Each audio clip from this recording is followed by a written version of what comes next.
What is going on, everyone? Welcome back here to Rush Antics Bible reading. We're getting right back into Genesis. We've got an exciting chapter coming up, but as always, disclaimer: names, something that might be mispronounced. I apologize. Some of these names are hard to pronounce if you don't really know what it is at first. So I'm just here to read. You've got the what I'm reading here on the screen too. So just read along through there with me. So yeah, New International Version, Genesis 11. Let's get started. We're talking about the Tower of Babel to start off. Babel. Let's see. Babel. We'll say Babel, because they were all babbling. Alright. Genesis 11:1. Now the whole world had one language and a common speech. As people moved eastward, they found a plain in Shinar and settled there. They said to each other, "Come, let's make bricks and bake them thoroughly." They used brick instead of stone and tar for mortar. Then they said, "Come, let us build ourselves a city with a tower that reaches to the heavens, so that we may make a name for ourselves. Otherwise, we will be scattered over the face of the whole earth." But the Lord came down to see the city and the tower the people were building. The Lord said, "If as one people speak in the same language they have begun to do this, then nothing they plan to do will be impossible for them. Come, let us go down and confuse their language so they will not understand each other." So the Lord scattered them from there over all the earth, and they stopped building the city. That is why it was called Babel, because there the Lord confused the language of the whole world. From there, the Lord scattered them over the face of the whole earth. This is the account of Shem's family line. 2 years after the flood, when Shem was 100 years old, he became the father of Arphaxad. And after he became the father of Arphaxad, Shem lived 500 years and had other sons and daughters. When Arphaxad had lived 35 years, he became the father of Shelah. And after he became the father of Shelah, Arphaxad lived 403 years and had other sons and daughters. When Eber had lived 34 years, he became the father of Peleg. And after he became the father of Peleg, Eber lived 430 years and had other sons and daughters. When Peleg had lived 30 years, he became the father of Reu. And after he became the father of Reu, Peleg lived 209 years and had other sons and daughters. When Reu had lived 32 years, he became the father of Serug. And after he became the father of Serug, Reu lived 207 years and had other sons and daughters. When Serug had lived 30 years, he became the father of Nahor. And after he became the father of Nahor, Serug lived 200 years and had other sons and daughters. When Nahor had lived 29 years, he became the father of Terah. And after he became the father of Terah, Nahor lived 119 years and had other sons and daughters. After Terah had lived 70 years, he became the father of Abram, Nahor, and Haran. This is the account of Terah's family line. Terah became the father of Abram, Nahor, and Haran became the father of Lot. While his father Terah was still alive, Haran died in Ur of the Chaldeans, in the land of his birth. Abram and Nahor both married. The name of Abram's wife was Sarah, and the name of Nahor's wife was Milcah. She was the daughter of Haran, the father of both Milcah and Iscah. Now Sarah was childless because she was not able to conceive. Terah took his son Abram, his grandson Lot, son of Haran, and his daughter-in-law Sarah, the wife of his son Abram. And together they set out from the Ur of the Chaldeans to go to Canaan. But when they came to Haran, they settled there. Terah lived 205 years, and he died in Haran. Genesis 12. The Lord had said to Abram, "Go from your country, your people, and your father's household to the land I will show you. I will make you into a great nation, and I will bless you. I will make your name great, and you will be a blessing. I will bless those who bless you, and whoever curses you I will curse. And all peoples on earth will be blessed through you." So Abram went as the Lord had told him, and Lot went with him. Abram was 75 years old when he set out from Haran. He took his wife Sarah, his nephew Lot, all the possessions they had accumulated, and the people they had acquired in Haran, and they set out for the land of Canaan, and they arrived there. Abraham traveled through the land as far as the site of the great tree of Moreh at Shechem. At that time the Canaanites were in the land. The Lord appeared to Abraham and said, "To your offspring I will give this land." So he built an altar there to the Lord, who had appeared to him. From there he went on towards the hills east of Bethel and pitched his tent. With Bethel on the west and Ai on the east, there he built an altar to the Lord and called on the name of the Lord. Then Abram set out and continued toward Negev. Now there was a famine in the land, and Abram went down to Egypt to live there for a while, because the famine was severe. As he was about to enter Egypt, he said to his wife Sarah, "I know what a beautiful woman you are. When the Egyptians see you, they will say, 'This is his wife.' Then they will kill me, but will let you live. Say you are my sister, so that I will be treated well for your sake, and my life will be spared because of you." When Abram came to Egypt, the Egyptians saw that Sarah was a very beautiful woman. And when Pharaoh's officials saw her, they praised her to Pharaoh, and she was taken into his palace. He treated Abram well for her sake, and Abram acquired sheep and cattle, male and female donkeys, male and female servants, and camels. But the Lord inflicted serious diseases on Pharaoh and his household because of Abram's wife Sarah. So Pharaoh summoned Abram.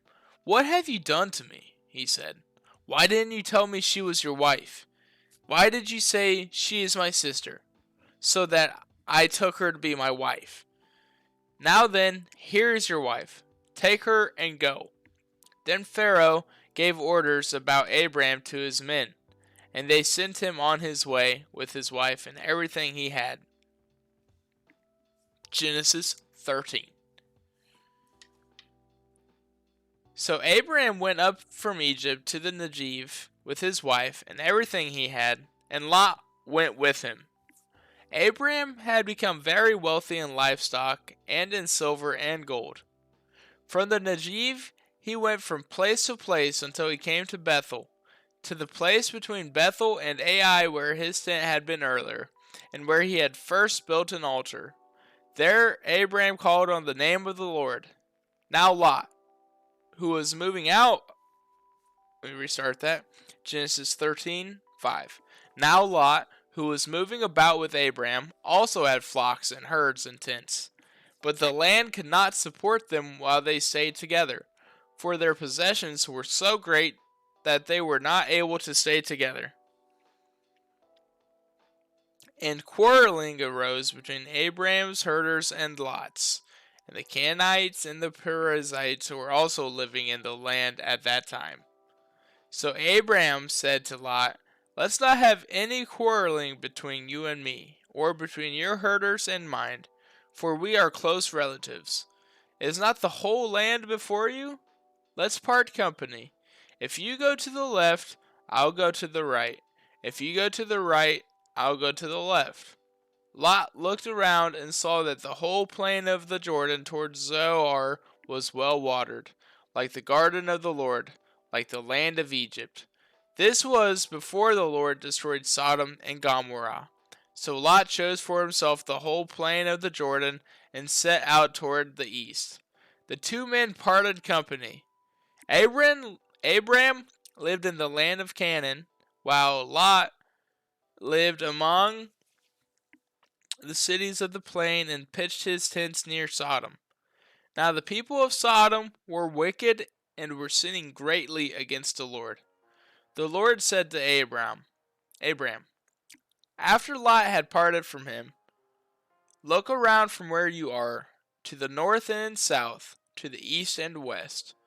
All the land that you see, I will give to you and your offspring forever. I will make your offspring like the dust of the earth, so that if anyone could count the dust, then your offspring could be counted. Go, walk through the length and breadth of the land, for I am giving it to you. So Abraham went to live near the great trees of Mamre at Hebron, where he pitched his tents. There he built an altar to the Lord.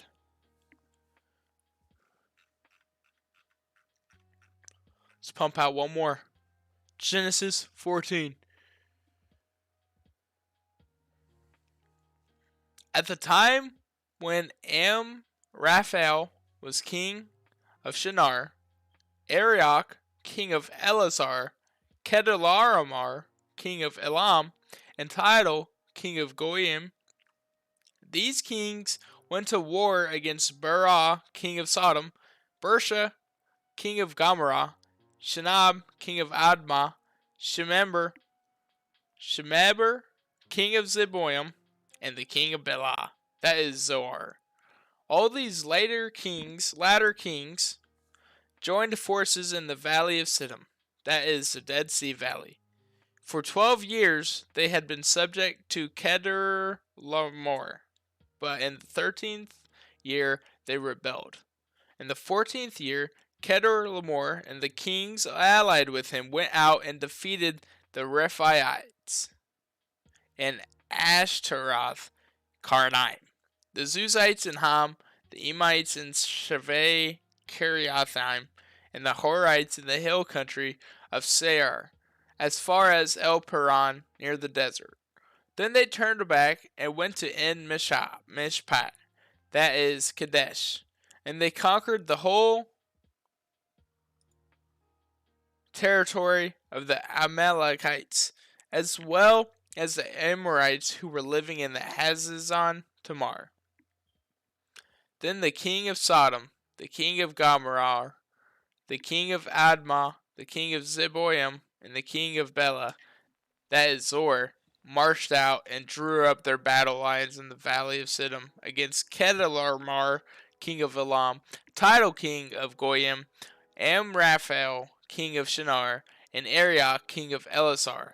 4 kings against 5. Now the valley of Siddim was full of tar pits, and when the kings of Sodom and Gomorrah fled, some of the men fell into them, and the rest fled the hills. The 4 kings seized all the goods of Sodom and Gomorrah and all their food. Then they went away.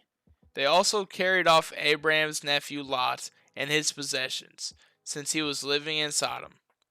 A man who had escaped came and reported this to Abraham the Hebrew.